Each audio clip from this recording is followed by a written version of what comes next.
ഭാസ്കരേട്ട എത്ര സെന്റ് ഉണ്ട് പറഞ്ഞേ? 2 ഏക്കറാ? റോഡുണ്ടോ? ആണല്ലേ. അല്ല നിങ്ങളെ കണ്ടല്ലേ സ്ഥലം? അല്ല എനിക്ക് എന്തായാലും മറ്റന്നാളെ വരാൻ പറ്റുള്ളൂ, ചെറിയ പരിപാടി ഉണ്ട്.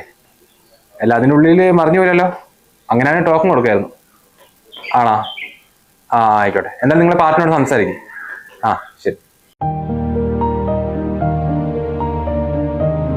ഏട്ടാ, എന്റെ ഫ്രണ്ട് ആതിരിപ്പ് വിളിച്ചിട്ടുണ്ടായിരുന്നു. അവളുടെ കസിനും ഇതേപോലെ കല്യാണം കഴിഞ്ഞിട്ട് 5 വർഷമായിട്ട് കുട്ടികളൊന്നും ഉണ്ടായിരുന്നില്ല. എറണാകുളത്ത് നല്ലൊരു ഹോസ്പിറ്റലിൽ കാണിക്കുന്നുണ്ട്. അപ്പൊ അവള് കൺസീവാ. നമുക്കൊന്ന് അവിടെ പോയാലോ? ആണോ? നമുക്ക് അവിടെ കാണിക്കാം. നീ ഹോസ്പിറ്റൽ ഡീറ്റെയിൽസ് എടുത്തിട്ടുണ്ടോ? ആ ഏട്ടാ, ഞാൻ ഡീറ്റെയിൽസ് ഒക്കെ വാങ്ങിച്ചിട്ടുണ്ട്. എന്നൊരു കാര്യം ചെയ്യ്, ഇന്നലെ വിളിച്ച് ബുക്ക് ചെയ്തോ, നമുക്ക് അടുത്ത തിങ്കളാഴ്ച പോവാം. ആ ഞാൻ വിളിച്ചോളാം. പിന്നെ തിങ്കളാഴ്ച വരയ്ക്കും കിട്ടണോ? നമുക്ക് നാളെ തന്നെ പോയാലോ? അല്ല സച്ചു, എനിക്ക് നാളെ നമ്മുടെ വയനാട്ടിലെ റിസോർട്ട് ഒന്ന് പോകാണ്ട്, ഒരു എഞ്ചിനീയർ വരാറുണ്ട്. പിന്നെ മറ്റന്നാളൊരു സ്ഥലം നോക്കാൻ പോകുന്നുണ്ട്. അതിനിടയ്ക്ക് നമ്മുടെ ഇൻകം ടാക്സിന്റെ പേപ്പർ എന്തോ പ്രോബ്ലം വന്നിട്ട് ആ CN ഒക്കെ കാണാനുണ്ട്. ഈ ആഴ്ച എന്തായാലും മിസ് ചെയ്യിക്കില്ല. തിങ്കളാഴ്ച കുഴപ്പമില്ലേ? ആണോ? അങ്ങനെയാണെങ്കിൽ തിങ്കളാഴ്ച പോവാ. ചായ കുടിക്കാൻ വരുന്നില്ലേ? ഇല്ല സച്ചു, എനിക്കൊരു സ്ഥലം വരെ പോകാനുണ്ട്. ഞാൻ ഒരാളെ കാത്തു നിൽക്കാം. ഞാൻ ചായ പുറത്തുനിന്ന് കഴിച്ചാലോ, നീ ഇവിടെ വിളിച്ചോ.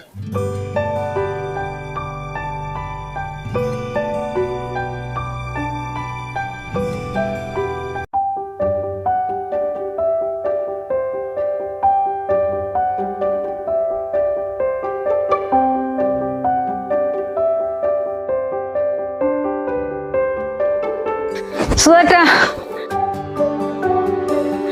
മോളെ മരുന്ന് കഴിഞ്ഞു, വരുമ്പോ വാങ്ങിട്ട് വരണേ. ആ മരുന്ന് കഴിഞ്ഞു അല്ലേ? ഞാൻ പണി കഴിഞ്ഞിട്ട് വരുമ്പോ എന്തെങ്കിലും വാങ്ങിട്ട് വരാം. എല്ലാ മരുന്നും വാങ്ങാനുള്ള പൈസ ഉണ്ടാവോ? ഇന്നത്തെ പണിക്കൂലി എന്തെങ്കിലും കിട്ടുമല്ലോ, ബാക്കി ഞാൻ ആരോടും കടം വാങ്ങാം. എന്നാലും മരുന്ന് മുടക്കണ്ട.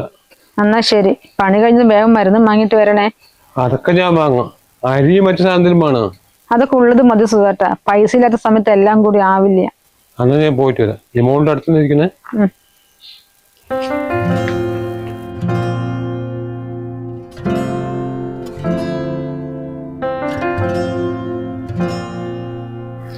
എന്റെ കുട്ടിക്ക് ഇങ്ങനെ ആയിട്ടല്ലേ, അല്ലെങ്കിൽ എനിക്ക് എന്തെങ്കിലും പണിക്ക് പോകായിരുന്നു. അപ്പൊ മൂപ്പര് ഒറ്റയ്ക്ക് കൊണ്ടുവന്നിട്ട് എന്തൊക്കെ ചെയ്യണം?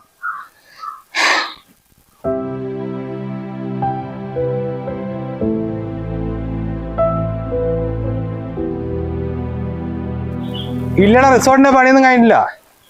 അത് കുഴപ്പമില്ല, എനിക്കൊരു ഓഫീസ് റൂം ഉണ്ട് അവിടെ. ഇതൊരു കാര്യം ചെയ്യാം, ഈ ഞായറാഴ്ച നമുക്ക് എല്ലാവർക്കും കൂടെ അങ്ങോട്ട് വിടാം. ചിലവൊക്കെ ഞാൻ എടുക്കടാ. ഓക്കെ എന്നാ ശരി. ആ എന്താ ചേച്ചി രാവിലെ തന്നെ ഇങ്ങോട്ട്? മോനെ, സന്ധ്യ ഉണ്ടോ അവിടെ? സന്ധ്യ അവിടെ ചെറിയ പരിപാടിയില്ല. അല്ല എന്താ കാര്യം, എന്നോട് പറഞ്ഞോ. മോനെ, ഒരു 5000 രൂപ ഉണ്ടാവുക, പെട്ടെന്ന് തന്നെ തിരിച്ചു തരാം. 5000 രൂപയോ? അയ്യോ എന്റെ ചേച്ചി, നിങ്ങൾ ഇന്നലെ വന്നാൽ മതിയായിരുന്നു. ഒരു ചെറിയ സ്ഥലക്കച്ചവടം ഉണ്ടായിരുന്നേ, എല്ലാ പൈസയും അവിടെ കൊടുത്താ. 5ന്റെ പൈസ ചേച്ചി. എവിടെന്നെങ്കിലും ഒന്ന് ഒപ്പിച്ചു തരുമോ മോനെ? അത്ര അത്യാവശ്യമായതുകൊണ്ട്. എവിടെ നിന്ന് ഒപ്പിക്കാനാ ചേച്ചി? വയനാട് റിസോർട്ട് പണിയുന്നുണ്ട്, 10 പണിക്കാരുണ്ട്. അവർക്ക് വൈകുന്നേരം കൂലി കൊടുക്കാൻ എന്താക്കും പറഞ്ഞാ. പൈസ ഇല്ല ചേച്ചി. ശരി മോനെ. ആ എന്നാ ശരി ചേച്ചി.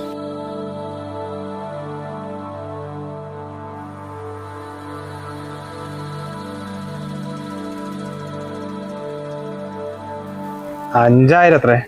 പൈസ എന്താ വെറുതെ കിട്ടാണല്ലോ. കുറച്ച് പൈസ ഉണ്ട് കാണുന്ന ഓരോരുത്തരും എഴുതുള്ളൂ, ഓരോ ഉടായിപ്പുകള്. എന്താ ഏട്ടാ ഒറ്റയ്ക്ക് സംസാരിക്കുന്നേ? ഒന്നുമില്ല സച്ചു, ആ വനജേച്ചി വന്നു പോയിട്ടുണ്ടായിരുന്നു, ആരെ കുറിച്ച് പറഞ്ഞാ. വനജേച്ചി വന്നിട്ടുണ്ടായിരുന്നോ? എന്നിട്ട് എന്താ എന്നെ കാണാതെ പോയേ? നിന്നെ ചോദിച്ചിട്ടുണ്ടായിരുന്നു അവര്. ഞാൻ പറഞ്ഞു നീ തിരക്കിലാന്ന്. അതെന്താ ഏട്ടൻ എന്തിനാ അങ്ങനെ പറഞ്ഞേ? അവരെ കണ്ടപ്പോ തന്നെ എനിക്ക് മനസ്സിലായി പൈസ വെച്ച് വരികയെന്ന്.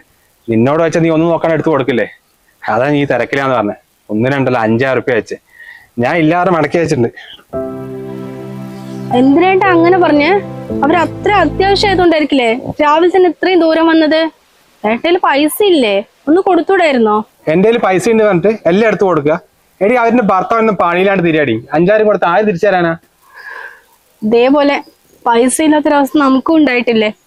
അന്ന് ബിസിനസ് ഒക്കെ പൊട്ടി കടക്കാരൻ വീട്ടിൽ വന്ന് നിൽക്കുമ്പോ പൈസക്ക് വേണ്ടി ഞാൻ ഇതേപോലെ ഓരോ വീട്ടിലും ചെന്ന് കൈ നീട്ടിയിട്ടുണ്ട്. അന്ന് അവരൊക്കെ സഹായിച്ചുകൊണ്ടാ നമ്മളന്ന് പിടിച്ചു നിന്നത്.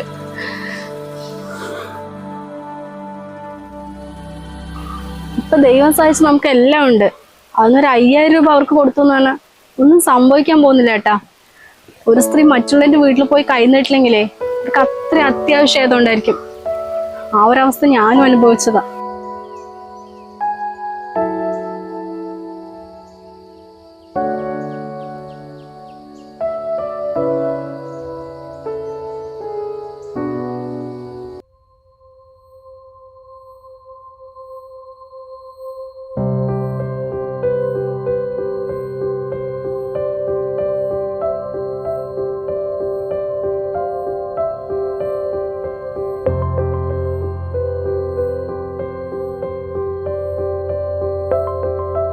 മഞ്ചേ പൈസ കിട്ടിയാ?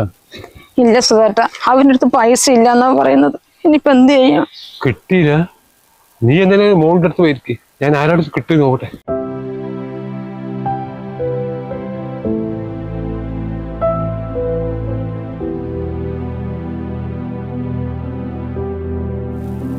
ദൈവമേ, പൈസ കിട്ടിയാൽ മതിയായിരുന്നു.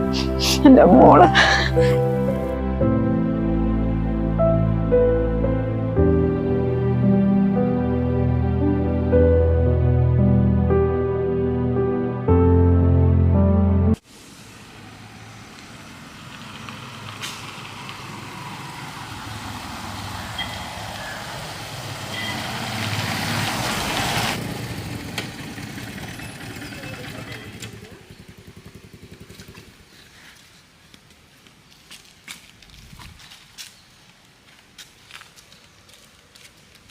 എന്തായി സുധേട്ടാ?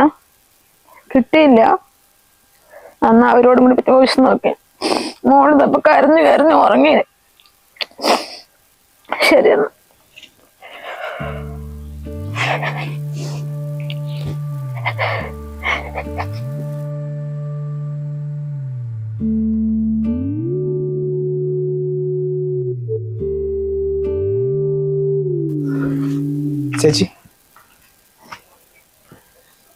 ചേച്ചി രാവിലെ ഒന്ന് ചോദിച്ചപ്പോൾ എൻ്റെ അടുത്ത് പൈസ ഇല്ലായിരുന്നു. എൻ്റെ വൈഫ് എന്തോ ആവശ്യത്തിന് ഒരു 5000 മാറ്റി വെച്ചിട്ടുണ്ടായിരുന്നു. അപ്പോൾ അവള് പറഞ്ഞു ഒന്ന് കൊണ്ടുപോർക്ക്. ചേച്ചി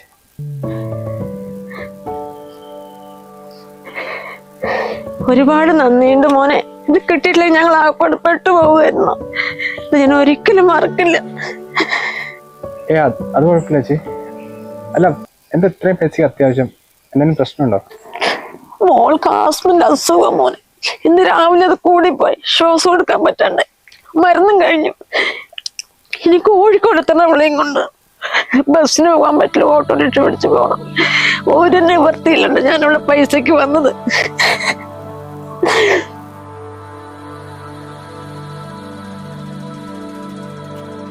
മോനെ, ഒരു 5000 രൂപ ഉണ്ടാവുക.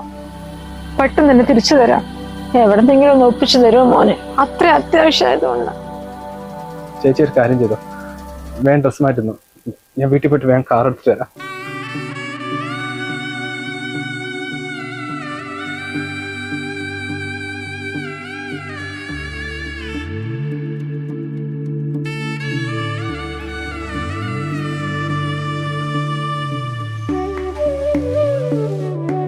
ഇല്ലമ്മേ, ഞാൻ ഏട്ടനോട് പറഞ്ഞിട്ടില്ല. ഏട്ടനോട് അടുത്ത വീട്ടിലൊരു കുട്ടിക്ക് വയ്യാന്ന് പറഞ്ഞിട്ട് ഹോസ്പിറ്റലിൽ കൊണ്ടുപോയിരിക്ക. എന്നാലും ഇപ്പൊ വരുന്ന പറഞ്ഞത്. നേരിട്ട് പറയാലോ. ശരി അമ്മ.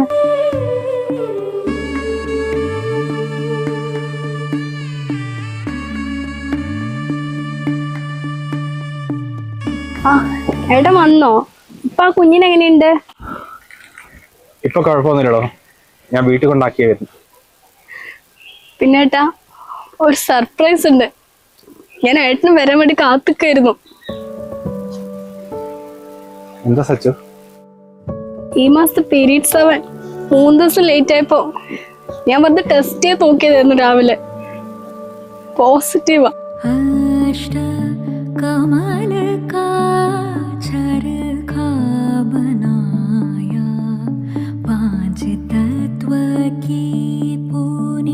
മറ്റുള്ളവരെ സഹായിക്കാൻ പറ്റുക എന്നത് നമ്മുടെ ജീവിതത്തിലെ ഏറ്റവും വലിയ ഭാഗ്യം തന്നെയാണ്. നമുക്ക് നല്ലൊരു വരുമാനം ഉണ്ടെങ്കിൽ തീർച്ചയായും അതിൽ ചെറിയൊരു പങ്കെങ്കിലും ഇതുപോലുള്ളവരെ സഹായിക്കാൻ മാറ്റിവെക്കുക. അർഹതപ്പെട്ടവരെ സഹായിക്കുമ്പോൾ തീർച്ചയായും ദൈവത്തിന്റെ അനുഗ്രഹം നമ്മൾ ഓരോരുത്തരിലും ഉണ്ടാവും.